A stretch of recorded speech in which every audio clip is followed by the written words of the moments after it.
Greetings and welcome to the NewsRamp Government and Politics Podcast. I'm your host, Max Newsman, delighted to have you with us as we explore today's top stories.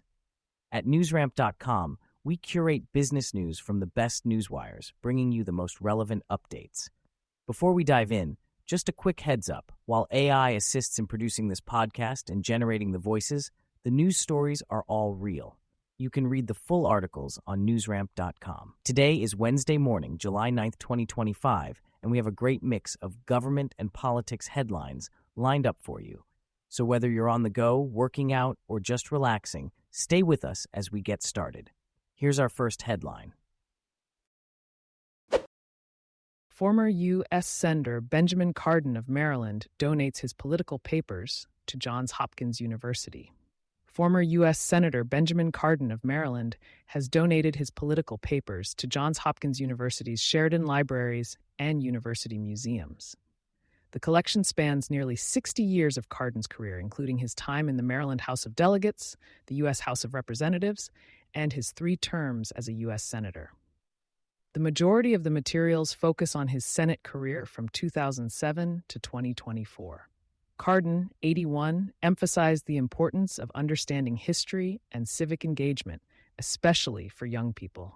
The collection covers a wide range of topics, from healthcare and environmental protection to foreign relations and the COVID-19 pandemic. This valuable donation will provide researchers and students with insight into Cardin's legislative work and contributions to American politics. Recently enacted U.S. Budget Act ends tax incentives for EV buyers. The recently enacted U.S. Budget Act will end federal tax incentives for electric vehicle buyers as part of President Donald Trump's Big Beautiful Bill. Initially set to phase out by 2025, the new bill will effectively end the EV incentive on September 30th. Companies like Massimo Group, MAMO, are likely to study the impact of this change. Green Car Stocks is a specialized platform focusing on electric vehicles and the green energy sector, offering a wide array of tailored corporate communications solutions for companies looking to reach a broad audience of investors and consumers. Reed Olson tapped as Minnesota State Chair for U.S. term limits. Reed Olson has been named the Minnesota State Chair for U.S. term limits, bringing a wealth of experience from both private and public sectors. With a background as a Beltrami County Commissioner, Olson recognizes the importance of implementing congressional term limits to address the dysfunction in Washington, D.C. Polls indicate that over 80% of Americans, regardless of political affiliation, support term limits.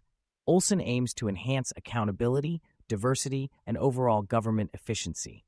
U.S. Term Limits President Philip Blumel expresses confidence in Olson's leadership to advance the term limits resolution in Minnesota. Reed Olson, a resident of Bemidji, MN, has a background in culinary arts, small business ownership, and community service, including work with the homeless population. U.S. Term Limits is dedicated to advocating for term limits across all levels of government. Learn more at termlimits.org. State Roundup. Maryland's aging population grows. Lobbyist campaign donations skyrocket. Impact of Moore's weed pardons limited. Maryland's aging population is growing faster than the national average, with a 3.35% increase in those aged 65 and older. Lobbyists in Maryland have increased their campaign donations by nearly 75% ahead of the 2026 election, benefiting Governor Wes Moore and other officials. A year after Governor Moore's weed pardons, the practical impact has been limited. Immigrant advocates are concerned that recent court actions could lead to child separations. Maryland Democrats in Congress have accepted free trips paid for by nonprofit groups to destinations like Italy and Israel. Gun deaths in Baltimore City have plummeted thanks to a public health approach to gun violence. A Prince George's County resident fell victim to an $85,000 scam by someone posing as an FTC agent. Historic Fort Garrison Fort in Baltimore County is being preserved by dedicated neighbors. A letter written by Thomas Jefferson has been sold to an Annapolis collector for $90,000. Howard County raises new flag. Howard County officially raised its new flag Monday in front of the county's George Howard Building, The design by longtime county resident and designer Eason Paradiso won a year-long competition that attracted 209 entries from 102 individuals. The new flag reflects Howard County's natural and human resources, blending its agricultural past with an optimistic future. County Executive Calvin Ball praised the unique design, stating it will inspire and be recognizable to all. The flag features an arch symbolizing the county's historical past and dynamic future, with stripes representing its abundance of agriculture and natural resources.